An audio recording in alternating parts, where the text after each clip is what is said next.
What's up, crazy citizens of the world? I am Ruel and welcome to my channel. For today's video, we are in Prague. Sobrang excited na naman ako mag-travel kasi this time pupunta naman tayo sa Prague para mag-try ng Christmas market. Paglapag ng eroplano sa airport, bili na agad tayo ng ticket. You can buy tickets na valid for 24 hours or 72 hours, depende sa iyong stay. I bought 72 hours ticket na nagkakahalaga ng 330 koruna. Reminder, kailangan i-validate ang ticket bago tayo sumakay sa public transportation tulad nito. Almost 30 minutes ang biyahe from Prague Airport to Old Town. At bus 119 ang kailangan nating sakyan papunta sa Old Town. Pagbaba ng bus, transfer naman tayo sa train. From here, turn right. From Nadratsi Veleslavin, sasakay tayo ng train towards Depot Stivar at maghihintay ng 5 stops para makarating sa Old Town Square. After checking sa hotel, sugod na nga tayo sa Christmas markets. Madadama mo na nga ang Christmas spirit sa dami ng taong di magkamayaw sa pamimili ng iba't ibang pagkain at palamuti. Kaya naman di na tayo ito di lamang ng mga taga Czech Republic kundi pati na rin ng mga turista mula sa iba't ibang bahagi ng Europa. Animoy nasa fairy tale ka dahil sa mga karosang pwedeng maglibot sa'yo sa lugar na ito. Food trip by kamo, edi-try mo ang parek o Frankfurt sausage o di kaya naman itong Christmas chimney cake o di kaya ang famosong bramborak o potato pancake. Nariyan din ang Prague ham o Paratska zunka. Must try talaga sa akin ang chimney cake. Talaga naman napakasarap ng ice cream topping nito pati ng chocolate filling sa loob. Try din natin ang langos na made of flatbread topped with garlic and cheese plus ketchup. Kakahalaga ng 169 to 199 koruna ang isa nito. Diba ang sarap? Hindi ko rin pinalampas na matikman ang potato pancake o bramborak. At talaga namang katakam-takam at nakabubusog ito. Napakaraming kumukuti-kutitap na ilaw at makukulay na palamuti sa paligid ito. Kaya naman di ko na alintana ang makipagsiksikan sa dami ng tao. Makakuha lang ng perfect spot sa pagkuha ng larawan at mga videos. Isa sa highlight dito ang Christmas tree light show na nagaganap every 30 minutes.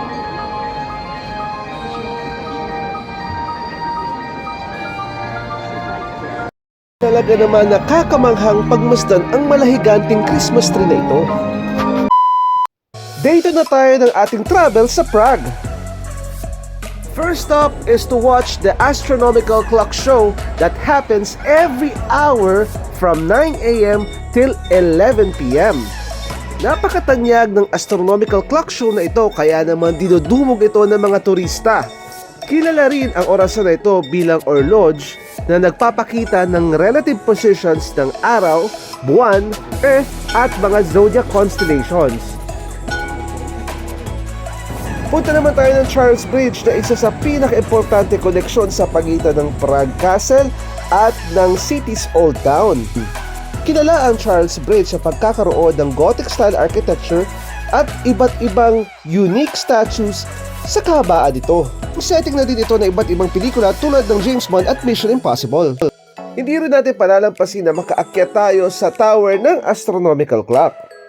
At sa mga turistang may planong bumusita rin dito, tip ko ay pumunta dito ng maaga between 9 to 10 AM para makaka-avail ng half price discount. Ang regular entrance fee dito ay nakakahalaga ng 250 Czech crowns, pero pag bumisita ka dito within the first hour ng opening nila, maa-avail mo ang half price which is 150 Czech crowns. Imagine, ang laging discount ito. Talaga naman nakakapagod at nakakahingal ang pag-akyat sa torre na ito. Pero napaka-rewarding ng experience kapag nasa takto ka na. dahil tatambad sa'yo ang napaka-breathtaking na view ng Old Town ng Prague.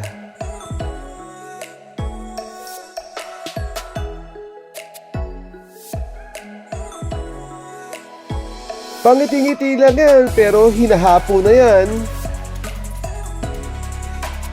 Pwede ka naman talagang gumamit ng elevator sa pag-akyat sa torre na ito. Pero kung traveling on a budget ka, di maghanda na tayo, exercise din. Kabilang sa tour na ito ay ang makita ng malapitan ang mga apostles na sumisilip tuwing astronomical clock show. Iba't ibang attractions na makikita sa establishmentong ito. Kabilang na rin dyan ang various paintings na bahagi ng kanilang history.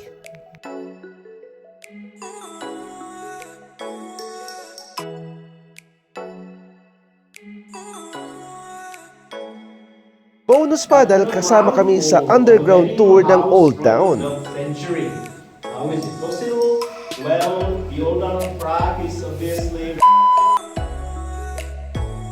Nandito naman tayo sa Municipal Library of Prague na talaga namang binibisita at dinadayo ng mga turista. Heto nga't napakahaba ng pila para lang makita ang tinatawag na idiom. Ito ay cylindrical column na binubuo ng more than 8,000 books. Talaga namang hidden gem ito sa Prague. Huwag lang kalimutan na isa itong library kaya hindi pwedeng masyadong mag-ingay. Pupunta rin sana tayo sa Paternoster Lift na isa ring Instagram-worthy spot tulad nito. Nagkataon lamang na sarado at out of order nung bumisita tayo. Sayang! At dahil medyo sinusumpong na ako ng gutom, sugod na tayo sa kilalang restaurant na tinatawag na Lokal sa itong traditional Czech pub. This time gusto ko i-try ang best Czech soda na tinatawag na Kofola, carbonated soft drinks na rival ng Coca-Cola at Pepsi sa Czech Republic. Tinry ko rin ang Prague ham at ang special sauce nila. Medyo maanghang lang talaga at gumuguhit sa ilong pero masarap. Tinry din natin ang roast beef with garlic, spinach and potato dumplings o tinatawag na nidleki na isa rin sa staple food dito sa Czech Republic. Kagandahan sa 48-hour transportation card na binili natin ay applicable ito mga pa-bus, trams, or trains. Kaya naman stress-free ang pagbiyahe mo from one location to another.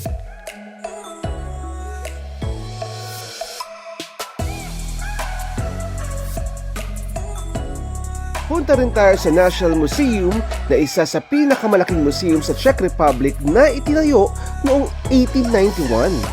260 Czech koruna ang price ng ticket ito from Mondays to Sundays 10 to 6 p.m. Ibisita rin tayo sa Petrin Tower pero kailangan natin sumakay sa Petrin Funicular Railway. Ang funicular nga ang best way para makaakyat sa tuktok ng Petrin Hill. 510 meters ang haba nito at may elevation na 130 meters. Rather breathtaking view ang makikita mo habang sakay-sakay ng funicular.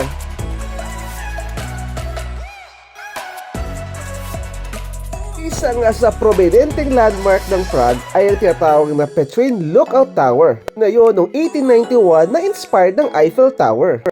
Susugod din tayo sa isa pang Christmas market location dito sa Prague. Ito ang Namesty Miru or tinatawag din na Peace Square.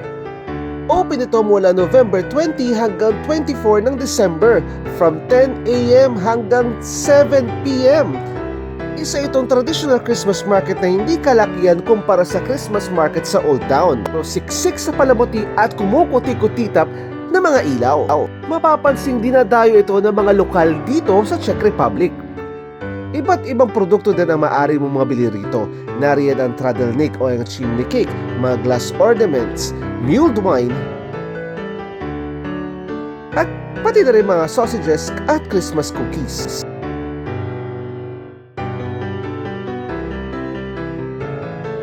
Isa rin sa pumukaw sa atensyon ko ay ang Belen na makikita sa gitna ng Christmas market na ito. Talaga naman feel na feel mo na ang Christmas dito.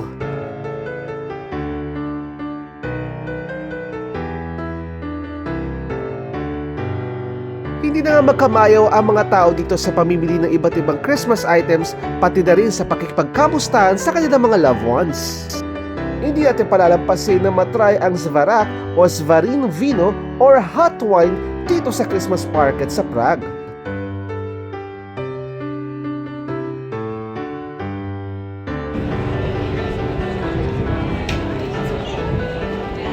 Christmas! Sa day 3 ng ating travel dito sa Prague, pupunta tayo sa Prague Castle na isa namang UNESCO World Heritage Site. Dahil nga naman sa iba't ibang compositions ng palasyo at mga istruktura dito mula sa architectural styles, Romanesque style at Gothic. Narito ang Vitus Cathedral na isang Roman Catholic shrine sa pinakamalaking temple sa Prague na mix of Gothic and Neo-Gothic architecture. Dito rin ginaganap ang coronations ng mga Czech kings and queens. Nagkakahalaga na 250 Czech crowns para sa ticket kung gusto mong magkaroon ng access sa Old Royal Palace, St. George Basilica at St. Vitus Cathedral.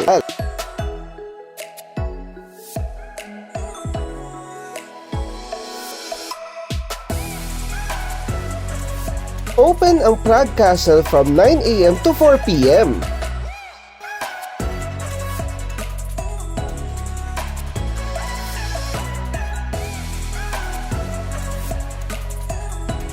Isa rin sa attraction dito sa Prague Castle ay ang The Royal Garden. May admission dito. Nagkataon lang na under maintenance nung dumalaw ako. Sayang. Akong deboto ng imahe ng Infant Jesus at nakakatuwa na pagdating dito sa Prague, mabibisita ko na siya mismo ng personal. Ito ang Church of Our Lady Victorious Church of Infant Jesus of Prague. Ang Infant Jesus of Prague ay isang 16th century wax-coated wooden statue ng imahe ng Batang Jesus na may hawak na globo. Mapaghimala ang imahe na to at ako mismo bilang deboto ay makapagpapatotoo dito. Kakatuwa na sa simbahang ito makikitang iba't ibang figurines mula sa iba't ibang bansa kabilang na ang Pilipinas na nagpapakita ng malalim na debosyon at paniniwala sa imahe ng Batang Hesukristo.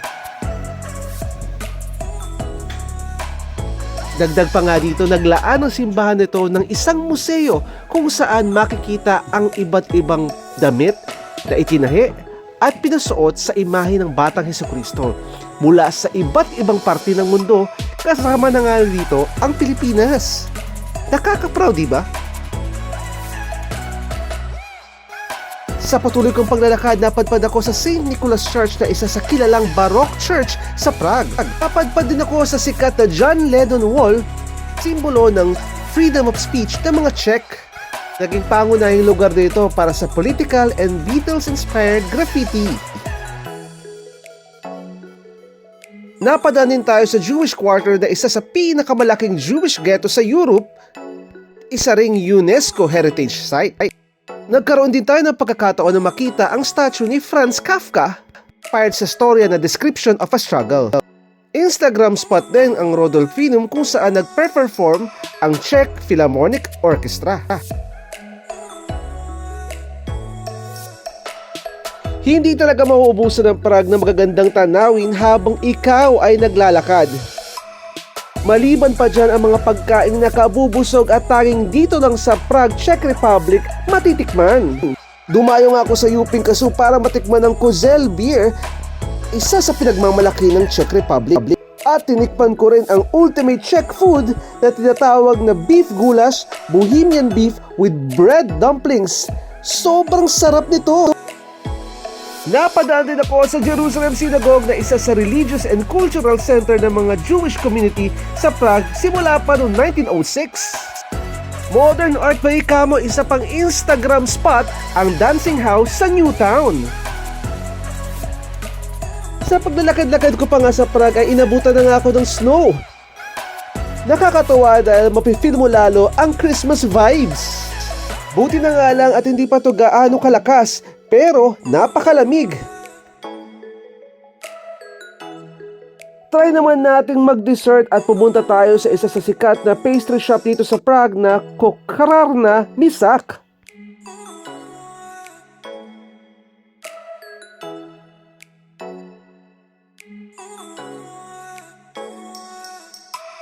Napakadaming selections dito ng desserts plus coffee, kaya naman Heavy nito para sa mga pastry at coffee lovers dyan.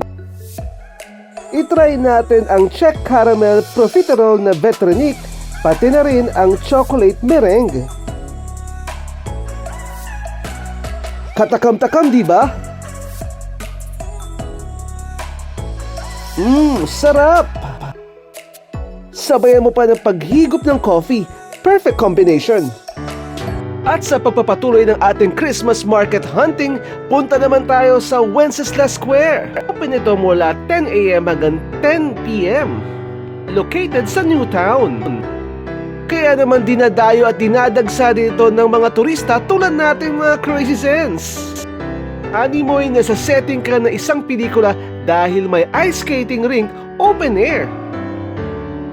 Talaga namang enjoy na enjoy ang mga bata pati na rin ang mga young at heart sa pag-ice skating. Another Instagram spot na hindi mo dapat ma-miss ay ang Terraza U Prince o Bubble Point View. Located sa tuktok ng Hotel Golden Well na malapit sa pamosong Prague Castle. Another hidden gem ito sa Old Town ng Prague. Dahil sa pag-akyat mo sa rooftop, tatambad sa iyo ang napaka-breathtaking view mula sa lookout zone ng Bubble Point View. Syempre, hindi pwedeng wala akong picture dito. Ang cocktail drink at ang view nito, perfect match talaga. At achievement unlock.